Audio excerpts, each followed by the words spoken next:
जिला सहकारी बैंक का 83वां वार्षिक अधिवेशन रविवार को गांधी हॉल में हुआ। डीसीबी के वार्षिक अधिवेशन में यूपी सरकार में कैबिनेट मिनिस्टर सुरेश कुमार खन्ना पहुंचे। डीसीबी के अधिवेशन में आज 11 प्रस्ताव रखे गए जो ध्वनि मत से पास हो गए। डीसीबी के अध्यक्ष ने बताया कि आत्मनिर्भर भारत के तहत सरकारी समितियों के नए गोदाम बनाए जाएंगे। दूर दराज के बैंक खाता धारकों की सुविधा के लिए मोबाइल एटीएम वैन भी चलाई गई है।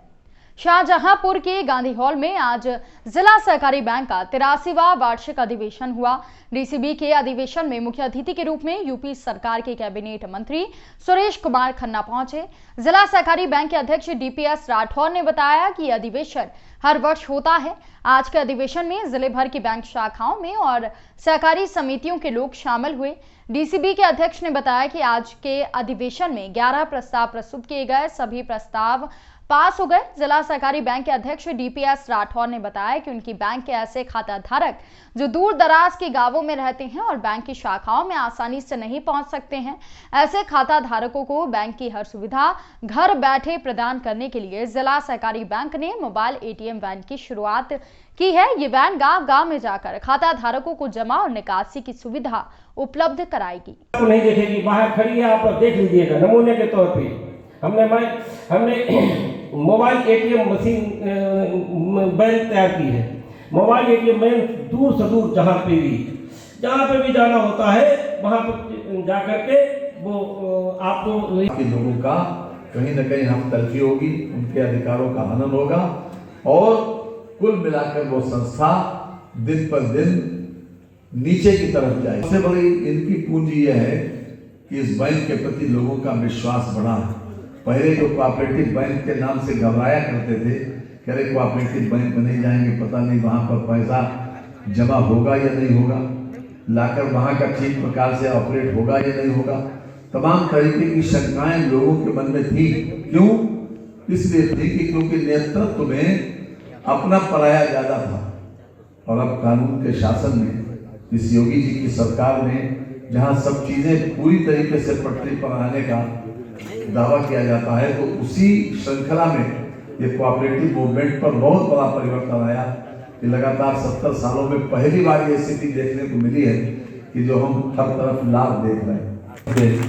खास तौर से डीपीएस राठौर जी को कि उन्होंने काफ़ी मेहनत करके यहाँ पर लोगों का विश्वास रखे कि हम उत्तर प्रदेश में, ये हमारा लक्ष्य होना चाहिए कि हम अधिकृत बैंक तो नहीं है उत्तर प्रदेश। जो हमारे बैंक सेक्रेटरी हैं, मुख्य कार्यपालन अधिकारी, उन्होंने प्रस्ताव रखे। 11 प्रस्तावों को आपने ध्वनिमत से पारित किया, उसके लिए मैं सब आपका आभारी हूँ। लेकिन केवल आभारी नहीं हूँ, हम साथ साथ आपको ये भी कहते हैं कि हमें हमेशा अगर हम कोई गलत काम करते हैं तो आप मुझे उसमें रोकिए जरूर, आप हमें रोकिए जरूर और हम आपके मार्गदर्शन पे चलने को हमेशा तैयार रहते हैं। अभी कार्यक्रम के दौरान भी ये छोटी छोटी बातें हो जाती हैं। एक सज्जन हमसे कुछ नाराज भी हो गए, उनसे भी मैं माफ़ी चाहता हूँ। कई बार इतना प्रेशर होता है हम लोगों को, काम करते करते अपना ही ध्यान नहीं रहता है कि क्या कह जाएंगे, क्या कर जाएंगे। लेकिन सहकारिता के बारे में अगर आपको सही जानना है तो जो लोग गुजरात जाते हैं उन्हें जानते हैं। हमारे कई बंधु ऐसे हैं जिनको वहाँ जा करके ट्रेनिंग लेने का, प्रशिक्षण लेने का अवसर मिला। दीदी, आज जो वार्षिक अधिवेशन हुआ है, इसका क्या मकसद है? जिला सहकारी बैंक शाहजहांपुर का आज 83वां अधिवेशन था, वार्षिक आम सभा। इसमें 11 प्रस्ताव प्रस्तुत किए गए और ध्वनिमत से सारे प्रस्ताव पारित हो गए। प्रस्ताव ये कि जैसे 2020-21 का लेखा जोखा ब्यौरा, आत्मनिर्भर भारत के तहत जो गोदाम बनने हैं हमारे समितियों में, और इस तरीके के तमाम जो केंद्र की और प्रदेश सरकार की कल्याणकारी योजनाएं हैं, उनके संबंध में जो भी प्रस्ताव थे वो सब ध्वनिमत से पारित हो गए। और वित्त मंत्री माननीय सुरेश कुमार खन्ना जी आज मुख्य अतिथि थे। उन्होंने भी अपने वित्त मंत्रालय से सहकारिता के क्षेत्र में बैंक को और सहकारिता समितियों को जो भी सहयोग और योगदान देने का हम लोगों ने मांग रखी, वो उन्होंने कहा, पूरा आश्वासन दिया कि वो करेंगे। आजकल आधुनिक युग है, जैसा कि प्राइवेट बैंक हैं, डेकोरेशन में, देख रेख में, फैसिलिटी? प्राइवेट बैंकें केवल दिखावे और शो ऑफ के लिए हैं। हम लोग ज़मीनी स्तर पे काम करते हैं। हमारी माइक्रो एटीएम मशीनें हैं जो हमने अपने पैक्स के सभी सचिवों को दे रखी हैं। वो सभी सचिवों को अपने एक न्याय पंचायत क्षेत्र में वो कहीं प्रत्येक गांव में जा कर के घरों में जा कर के कैश देना, कैश जमा करना, खाते खोलने का भी काम कर सकते हैं। और हम माइक्रो एटीएम के साथ साथ एक हमारी वैन है, मोबाइल एटीएम वैन है, वो जगह जगह दूर से दूर जहाँ किसी भी बैंक की सुविधाएं नहीं है वहाँ भी हम वो सुविधाएं देने का प्रयास करते हैं। हम शुद्ध देसी लोग हैं, लेकिन हम हिंदी में उनसे अंग्रेजी जैसे लोगों से बहुत अच्छी तरीके से मजबूत हैं और वैसी किसानों को और अपने ग्राहकों को सुविधा देने के लिए तत्पर रहते हैं, देते हैं।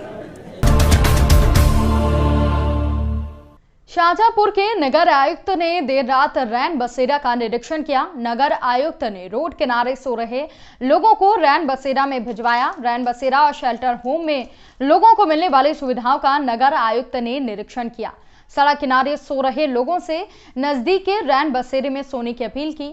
देर रात शहर की सड़कों पर निकले नगर आयुक्त संतोष शर्मा ने ठंड में लोगों ने राहत की सांस ली। रात के लगभग 11:30 बज चुके हैं और आप पूरी टीम के साथ आज रोड पर हैं, क्या मुख्य खास वजह है? शासन के निर्देशानुसार हम लोग ये सुनिश्चित कर रहे हैं कि हमारे पूरे नगर निगम क्षेत्र में कोई भी व्यक्ति रात के समय कहीं भी सड़क पर, फुटपाथ पर खुले में सोता हुआ न मिले। इसके लिए हमने नगर निगम की तरफ से विशेष रूप से वाहन का भी संचालन किया है और हमने सभी शेल्टर होम्स नगर निगम के वो देखा है और अलाव के स्थल देखे हैं।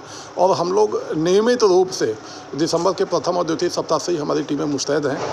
प्रयास ये है कि शीत में जो भी कड़ाके की ठंड पड़ रही है, इसमें हमारे किसी भी शहरवासी को कोई कठिनाई ना हो और शासन की मंशा के अनुरूप जो ये ऑल वेदर जो हमारा आश्रय गृह बना है शेल्टर होम, इसमें लोग रुके। और मैंने शेल्टर होम के लोगों से बात भी किया, व्यवस्था से लोग संतुष्ट पाए गए और जो संचालन है शेल्टर होम का ठीक है। आपके माध्यम से मैं पुनः सभी से अपील करूंगा कि खुले में लोगों को यदि सोता हुआ देखें तो जो हमारे शेल्टर होम के और जो नंबर्स हैं पब्लिक के उसको ज़रूर बताएं। और जो स्वयं सेवी संगठन यहाँ पे हैं, जो लोग कंबल बांटते हैं अथवा खाना बांटते हैं या किसी तरह की और सामग्री जो खुले में जो लोग रुके होते हैं रात में बांटते हैं, उन सभी से भी हमारी अपील रहेगी कि ये लोग भी शेल्टर होम में आए और यहाँ पे जो इस तरह के लोग हैं उनकी सेवा करें। क्योंकि बाहर बांटने से लोगों में प्रवृत्ति होती है, बाहर रुकने की प्रवृत्ति होती है, कंबल के लालच में लोग सड़कों पे खुले में रुकते हैं। तो जितने भी स्वयंसेवी संगठन के लोग हैं, यदि वो शेल्टर होम में आकर यदि कोई भी सहायता देते हैं तो उनका स्वागत रहेगा। तो उससे जो लोग किसी लालच के कारण कहीं बाहर रुकते हैं वो रुकना बंद होगा और किसी भी तरह से कोई जनहानि या कोई भी स्वास्थ्य खराब होने की संभावना नहीं होगी। क्या शीत लहर को देखते हुए अलाव की मुख्य व्यवस्था की गई है? हाँ, अलाव की व्यवस्था की गई है। शहर में लगभग 30 स्थानों पे हम लोग अलाव जलवा रहे हैं और लगभग दर्जनों स्थान का हमने निरीक्षण किया है और प्रतिदिन हम कर रहे हैं। कुछ जगहों पे आधी रात के बाद या अभी अलाव बुझे हुए पाए जाते हैं, कुछ जगहों पे जलते हुए पाए जाते हैं।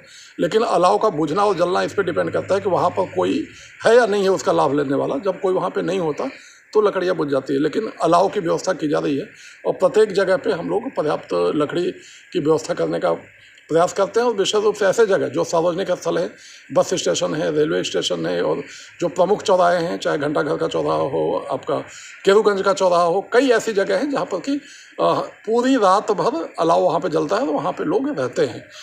तो पूर्ण रूप से हमारी टीम समर्पित है और हम लोग अलाव के साथ साथ शेल्टर होम और बाकी कोई भी खुले में न सोए इस पर